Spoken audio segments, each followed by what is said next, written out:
Muy buenas tardes. Este jueves los saludamos con mucho gusto en la UNAM Responde desde TV UNAM, donde trabajamos día con el objetivo de brindarles información que esperamos sea de utilidad y bueno, también recordando que tenemos distintas alternativas para cuidarnos a nosotros mismos, pero también para cuidar a los demás. Y bueno, sabemos que durante las últimas semanas el mayor número de contagios se ha presentado precisamente entre los jóvenes, entre las personas menores de 40 años, personas entre 18 y 39 años que pues tienen una mayor movilidad y aún no han sido vacunados. Así que esta campaña universitaria Ponte Puma, ponte la vacuna es una invitación a que este sector de la población actúe responsablemente, de forma solidaria y empática, se cuiden a ustedes mismos y al mismo tiempo protejan a las personas que están a su alrededor. Y bueno, pensando también en todos los retos y los aprendizajes que nos ha dejado esta pandemia, la Coordinación de Humanidades nos presenta hoy un nuevo himno en el que nos habla precisamente de todo aquello que hemos enfrentado a lo largo de estos meses de pandemia, pero también de una manera en la que podemos construir el futuro que está por venir. Vamos enseguida a conocer este himno, Un Nuevo Nosotros. Nos cubrió una sombra grande, observarla es importante. ¿Dónde vamos tan deprisa? Ya no somos los de antes. Este mundo está quebrado, hay que unirlo, acercarlo. Este eclipse es una pista que hay detrás de tanto daño. Solos dividimos, juntos despertamos. Humanidad es un nuevo nosotros. Solos colapsamos, juntos celebramos. Abrazar y respetar al agua y al de al lado.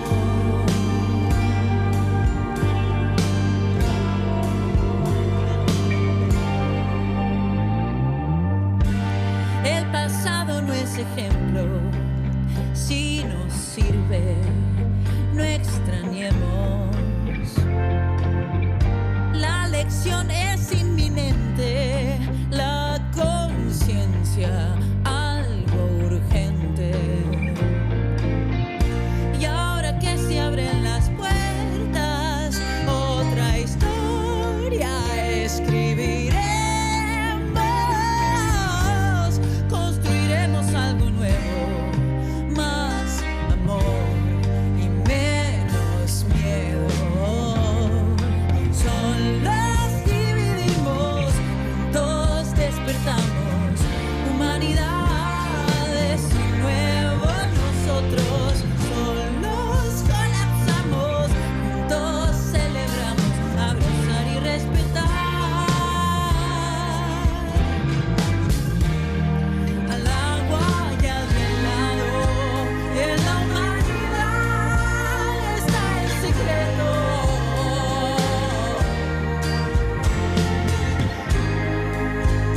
Humanidad es un nuevo nosotros.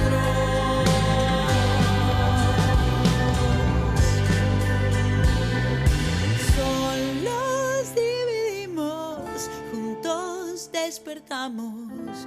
Humanidad es un nuevo nosotros. Solos colapsamos, juntos celebramos. Abrazar y respetar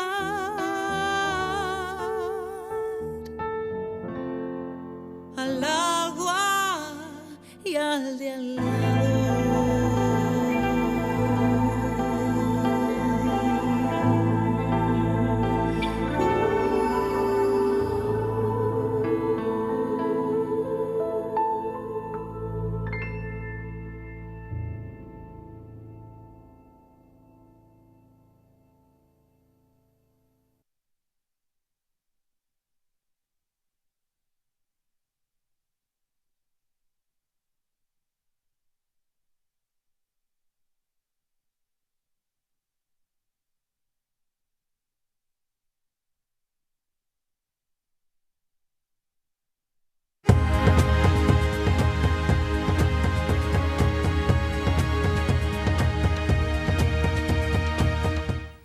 Cada vez más hablamos de salud, de enfermedad, de prevenir, pero qué tan importante es voltear a ver lo que ha sucedido antes de nosotros, qué tienen que decirnos sobre estos temas las culturas prehispánicas.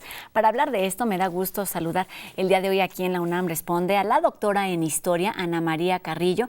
Ella es profesora y académica en el Departamento de Salud Pública de la Facultad de Medicina de nuestra universidad y además es especialista en temas precisamente de historias de la salud, de epidemias y de desarrollo de vacunas en distintos momentos de la historia. ¿Cómo está, doctora? Un gusto saludarla aquí en la UNAM Responde. Muy bien, muchas gracias y gracias por la invitación también. Doctor, es que es importantísimo voltear a ver ese conocimiento que, no necesariamente tenemos a la mano. México es un país de culturas, de tradiciones, sabemos de la herbolaria, de los hueseros y demás, pero hay quien se dedica a estudiar todo esto que ha pasado a lo largo de la historia y en distintos momentos de la historia, ya lo decía. Y empezaríamos por ahí, doctora, ¿cómo ha sido este manejo, estos términos de salud pública, cómo era en las culturas prehispánicas? Sí. Bueno, el término de salud pública es moderno. Creo que en esta época podemos hablar más de sanitarismo y desde luego hay que tomar en cuenta que cuando decimos México prehispánico estamos hablando de un periodo de varios siglos y de culturas diversas, aunque hay grandes similitudes entre ellas. Como otras antiguas culturas, las mesoamericanas sabían que el saneamiento del medio es el elemento fundamental para evitar las epidemias y tuvieron especial cuidado del agua. Los descubrimientos arqueológicos muestran que en el año 1000 antes de nuestra era ya había obras hidráulicas en Tehuacán, Puebla, consistentes en muros para aprovechar el agua de manantiales. Entre los años 200 y 750, después de nuestra era, en Teotihuacán, que se considera el primer centro urbano de Mesoamérica, se piensa que había unos 100,000 habitantes, había una red de drenajes que cruzaban en todas direcciones, acequias, conductoras de agua, alcantarillas y canales de desagüe. Más adelante, en Palenque, en la zona maya, en 900, después de nuestra era, se construyeron obras de ingeniería sanitaria urbana. Cerca del Templo de las Inscripciones nace un arroyo que fue desviado de su curso natural por un acueducto que desemboca en una caída de agua. Luego continúa el acueducto abierto de 300 metros de longitud por 2 metros de ancho y sin alterar la obra maya, el agua de ese acueducto fue tomada para conducir el agua potable hasta la moderna ciudad de Palenque. Conocían la letrina, eliminaban el agua en patios por medio de sumideros y drenajes. Y ya en el siglo XVI, en el momento de la conquista, en Tenochtitlán el agua era transportada desde manantiales por acueductos de piedra cubiertos, había 2, mientras empleaban uno, limpiaban el otro, y el agua potable conducida por el acueducto salía desde los manantiales de Chapultepec y llegaba al corazón de la ciudad.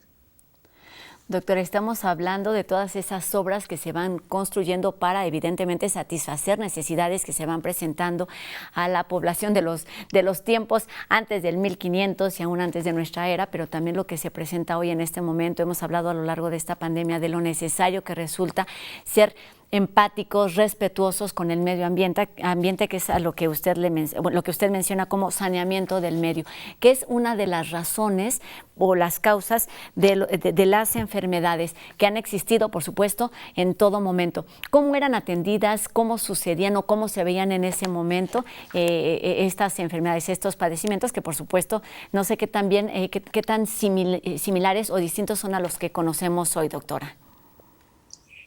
Bueno, hay similitudes porque las enfermedades se han presentado en las mismas formas básicas desde el principio de la humanidad, pero también ha habido diferencias. Basándose en escritos de cronistas e historiadores, Carlos Viesca dice que las enfermedades más frecuentes eran las gastrointestinales y las de las vías respiratorias, y así siguió por centurias. Así seguimos en este momento.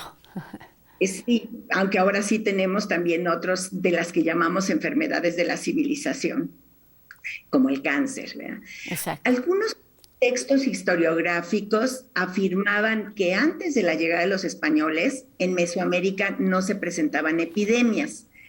Y para hacer esta aseveración se basaban en algunos códices.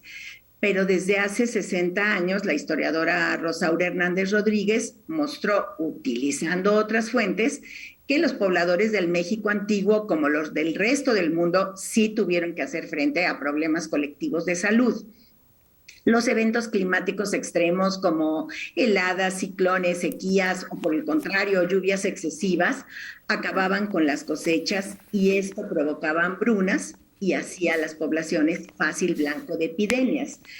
Los historiadores consideran que algunas de tales epidemias pudieron ser de tifo o de enfermedades respiratorias. En el libro de los libros del Chilam Balam se describe la epidemia más antigua de la que se tenga memoria, que se dio entre los años 1342 y 1362. Hablan de muerte súbita. Y Fray Bernardino de Sahagún habla de hambre y miseria en 1450. También hay textos que mencionan al vómito de sangre, que para Miguel E. Bustamante, historiador y médico, que se referían muy probablemente a fiebre amarilla selvática. Ahora, lo que sí es seguro es que antes de la llegada de los españoles no habían tenido contacto con algunas enfermedades como la viruela o el sarampión, que llegaron con ellos y se propagaron rápidamente, provocando una catástrofe demográfica. Ahora, por lo que me pregunta, ¿no? Lo que toca el modo de enfrentar las epidemias, pues algunas poblaciones migraban. Fue el caso, dice Hernández Rodríguez, de los mexicas, que a causa de las epidemias iniciaron su peregrinación y de acuerdo con Fray Diego Durán, durante una hambruna que afectó a México, Tenochtitlán, Texcoco y Tlacopan, los señores de estos reinos repartieron maíz y frijol entre los más pobres. Pero no había muchos elementos para enfrentar las epidemias. Habla usted de distintos momentos que tiene que ver con lo que se tiene, escrito, pero también me parece un poco de interpretaciones, doctora, y en este sentido, en el enfrentar las pandemias, en particular las epidemias o las enfermedades, pues en este momento hablamos de los médicos, de los científicos. ¿Cómo era en ese momento o qué se sabe al respecto? Bueno, hay elementos para suponer que al igual que ahora había una medicina académica y una medicina popular. Por ejemplo, las tísitl o parteras eran llamadas por los nobles maestra y médica, y es que se trataba de un especialista. Pero el padre Motolinía decía, si alguna de estas indias está de parto, tiene muy cerca a la partera porque todas lo son. ¿Sí? Entonces, como escribimos en alguna ocasión, Carlos Sole y yo, las mujeres han desempeñado en el mundo médico una función pública y una privada, es decir, han sido terapeutas socialmente reconocidas y agentes anónimas de la medicina doméstica. Y lo mismo aplica para otras especialidades. El Códice Florentino dice que los buenos médicos son experimentados en las curas, pueden acomodar los huesos, purgar, sangrar, son cirujanos y buenos conocedores de las propiedades curativas de hierbas, árboles, raíces. Esto es muy importante porque los mexicas formaron avanzadas clasificaciones botánicas, zoológicas y mineralógicas. Explica el fraile Francisco Javier Clavijero que agruparon a las plantas, los animales y los minerales de acuerdo con sus semejanzas en grandes grupos y subdividieron estos en otros menores subordinados. Y esto, bueno, 2 siglos antes de la clasificación de Linneo. La sabiduría de las plantas que sigue estando ahí vigente, al igual que el papel de las mujeres, digamos, está ahí presente, aunque se reconozca o no públicamente. Doctora, esto me lleva a preguntarle otro tema. Hablamos de todos esos factores que pueden impactar en la salud o en la enfermedad de las personas, si tiene que ver, ya nos lo decía hace un ratito, con ese medio ambiente, con ese entorno, pero hablamos también quizá de alimentación, de hábitos, de prevenir. ¿Qué se sabe sobre estos temas de las culturas prehispánicas? Porque seguro también algo debemos aprenderles. Claro. Bueno, se sabe más de cómo hacían el diagnóstico y el pronóstico de las enfermedades que sobre cómo las prevenían, Okay. ¿no? Para Alfredo López Austin, los mexicas tenían una concepción del mundo en que los ámbitos médico, social, económico, moral, político, mágico, religioso y psicológico se implicaban. Y podemos suponer que la prevención, por tanto, tendría que ver con todos ellos. Pero tomando en cuenta en este momento los aspectos de higiene, podemos señalar que prestaban atención a la privada. El baño era una costumbre de los mesoamericanos que en el siglo XVI sorprendió a los españoles. Nicolás León relata que los nahuas lavaban los ojos del recién nacido con un cocimiento de plantas, promovían el deporte y se ocupaban de la higiene pública, barrían las calles y cuidaban el orden y la limpieza de los mercados. Esto sorprendió mucho a los conquistadores. En sus cartas al emperador Carlos V, Hernán Cortés le dijo que aquí había toda manera de buen orden y policía. Y le sorprendían las farmacias, decían, en ellas hay todas las plantas que en la tierra se hallan. Esto habla, por supuesto, de la biodiversidad que existe en un territorio como el nuestro, aunque hubiera, vamos, esto que ya nos mencionaba, diversidad de culturas, de costumbres, y quizá resulte complicado explicarlo, doctora, pero es una cosmovisión muy compleja que tiene, me parece, como base el equilibrio en muy distintos niveles. No nos vamos a poner a hablar aquí en este momento de las características de cada una de ellas, pero me parece que sí podemos tener justo algunas líneas, algunos aprendizajes que nos hable de esa forma de entender el equilibrio, la salud y bueno, como parte, como central, fundamental de la vida. ¿Qué decir sobre esto en términos, vamos, muy generales? No, en primer lugar, hay que hablar de su alimentación, ¿verdad? Por ejemplo, en la etapa inicial de la vida, el amamantamiento era siempre la regla. Diego de Landa dice que entre los mayas los niños mamaban mucho, hasta 3 o 4 años, por lo que había entre ellos gente de muy buenas fuerzas. Y bueno, al igual que todas las grandes culturas de la humanidad, los mesoamericanos basaron su dieta en la combinación de un cereal, que como todos sabemos es el maíz, y una leguminosa, y además agregaron la calabaza, ¿no? Ellos constituyeron los elementos básicos de la alimentación, a la que se ha llamado la Trinidad de los Indios de América, y a eso pues se agregaba el tomate, el chile y una gran cantidad de especies autóctonas, dependiendo del entorno ecológico. Por supuesto, comían también carnes, ¿no? Camarón, pescado, perdices, pero esto ni se hacía todos los días, ni seguramente lo hacían todas las personas, porque en la mesoamericana había una gran diferenciación social y, bueno, los alimentos también debieron estar distribuidos de manera desigual. Pero ya pensando más en esto que me pregunta de la cosmovisión, para ellos era muy importante la relación del ser humano con la naturaleza o con el resto de la naturaleza, porque el ser humano también es naturaleza, y también las relaciones de todas las personas entre sí. Y esto me parece muy importante en este momento porque de algún modo lo sabíamos, pero la pandemia de COVID-19 ha hecho más evidente que la salud de los seres humanos tiene que ver con la relación de estos con el entorno, que salud y ambiente están entretejidos y que detrás de toda pandemia hay una crisis ecológica, ¿no?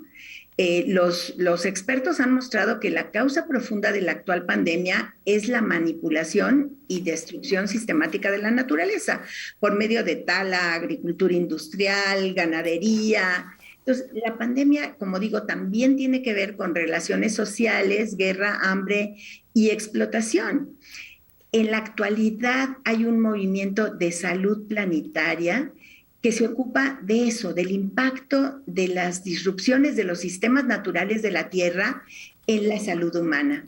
De esas intervenciones. Lo hemos mencionado aquí en algunos otros momentos, no sé si se refiere al mismo de este concepto de una salud, que es buscar el equilibrio entre los distintos factores que habitamos, esta que es nuestra casa y que es única. Doctora, nos queda menos de un minutito para terminar, pero me gustaría preguntarle sobre la necesidad, la importancia que puede tener en este momento de crisis, donde volteemos a ver qué desarrollos se están generando con respecto a vacunas, a tratamientos para atender la pandemia de COVID-19, y quizá hay algo que no hemos hecho, que es precisamente voltear a ver la medicina tradicional, la medicina prehispánica.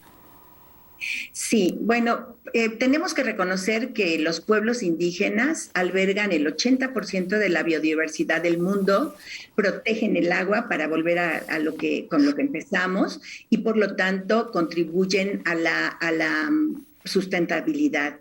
Y su manera de cuidar la salud del público ha estado siempre ligada a esta idea de que todo está interconectado y nosotros podríamos aprender mucho de ellos. Para los pueblos indígenas hay una interrelación entre el cuerpo humano, el cuerpo social y el universo, y creo que los pueblos indígenas, y no solo los 59 que hay en México, sino los del mundo, tienen mucho que enseñarnos y es necesario salvaguardar sus saberes. Y hay muchísimas culturas, muchísimas cosmovisiones a donde podemos voltear, que básicamente están centradas en eso mismo que quizá apenas estamos descubriendo o creemos estar descubriendo en este momento, que es crear un equilibrio con el entorno, con todo aquello que nos relacionamos, las plantas, los animales y por supuesto esta que es nuestra casa, nuestro planeta. Doctora en Historia, Ana María Carrillo, profesora y académica de la Facultad de Medicina de nuestra universidad. Muchísimas gracias por estos minutos, doctora, por esta conversación que nos regresa a los orígenes, nos permite tener una pausa en esta agitada carrera a favor o en contra de este COVID-19, pero debemos hacer una pausa y precisamente voltear a ver lo que nos puede enseñar algo más. Gracias y muy buenas tardes. Gracias a ustedes y a quienes nos escucharon. Gracias, doctora. Seguramente será de utilidad precisamente para respirar y, bueno, seguir actuando de forma responsable precisamente en nuestro cuidado y en el cuidado que tenemos a nuestro alrededor. Buenas tardes. Buenas tardes. Y bueno, tenemos además otros temas aquí en la UNAM Responde. Enseguida Jacobo Dayan nos habla sobre esos temas que se van haciendo más evidentes precisamente con la pandemia. Hoy nos habla sobre el aumento de la tortura de actos delictivos y precisamente esto nos hace pensar qué sucede porque la impunidad lo permite. Vamos a escucharla. Buenas tardes. La Organización Mundial contra la Tortura emitió el informe México, la tortura y la impunidad se agudizan en tiempos de pandemia. Ante el COVID-19, señala el informe, los procesos judiciales se han paralizado aún más, de por sí en un sistema de justicia paralizado. Solo 3 casos de tortura, 3 casos de los 1,259 han llegado ante un juez a nivel federal. 3 de 1,259. En el fuero local, de los 4,000 casos, solamente 2 son llevados a un juez. Como siempre, la mayoría de los casos se da contra personas en condición de vulnerabilidad que la pandemia ha venido a recrudecer. El COVID ha hecho que el ya de por sí disfuncional aparato de justicia opere de manera más lenta, con interrupciones y suspensiones de labores. La combinación es preocupante. Violencia a tope, aumento de tortura, impunidad garantizada y una pandemia que no retrocede. No se requieren nuevas leyes, como lo anunció el presidente y la secretaria de Gobernación. Con aplicar las leyes existentes es suficiente, pero eso parece difícil ya que no hay voluntad política suficiente como para enfrentar esto. Buenas tardes. Y cambiamos radicalmente de tema, vamos con algunas recomendaciones para escuchar, para reflexionar y también para ponernos activos con Cultura UNAM en casa.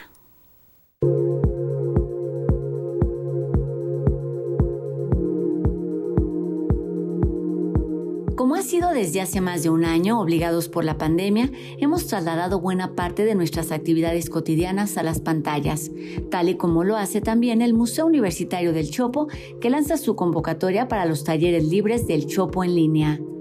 Además de tener el interés por aprender alguna disciplina o practicar alguna actividad recreativa, es necesario que cuentes con computadora, tableta o teléfono celular e internet para ser parte del segundo ciclo 2021. Redacción, dibujo, teatro, yoga, pilates o fotografía son algunas de las opciones donde se proporcionan elementos introductorios y los talleres se imparten a distancia para niños y adultos entre septiembre y noviembre. El registro ya está abierto en chopo.unam.mx. La literatura, la palabra escrita, el español y todo lo relacionado con la comunicación entre los seres humanos son la razón de ser de Saben las Palabras, programa de estreno de Radio UNAM con la conducción de la escritora Laura García. Autores y especialistas en el arte de hablar, pensar y escribir se dan cita cada lunes a las 18:30 horas en el 96.1 de FM para enriquecer el diálogo en torno a las letras y hacer que las palabras se escuchen. Actividades literarias, reseñas de libros, reflexiones sobre palabras extrañas, modismos y algunos de los errores más comunes que tenemos al expresarnos forman parte de este foro audioliterario. Como parte del programa México 500, la UNAM lanza Versus, foro multidisciplinario a 500 años, que tiene como objetivo seguir las conmemoraciones, la reflexión y la discusión a partir de la caída de Tenochtitlán y la conquista de nuestro país. Un hecho histórico, cultural y multidisciplinario que mantiene vínculos estrechos entre nuestro pasado y nuestro presente. Versus comienza este 13 de agosto con una conferencia sobre la historia y la memoria y continúa con otras charlas sobre el sistema educativo, la participación de la mujer indígena y el cambio en el paisaje, por mencionar algunas.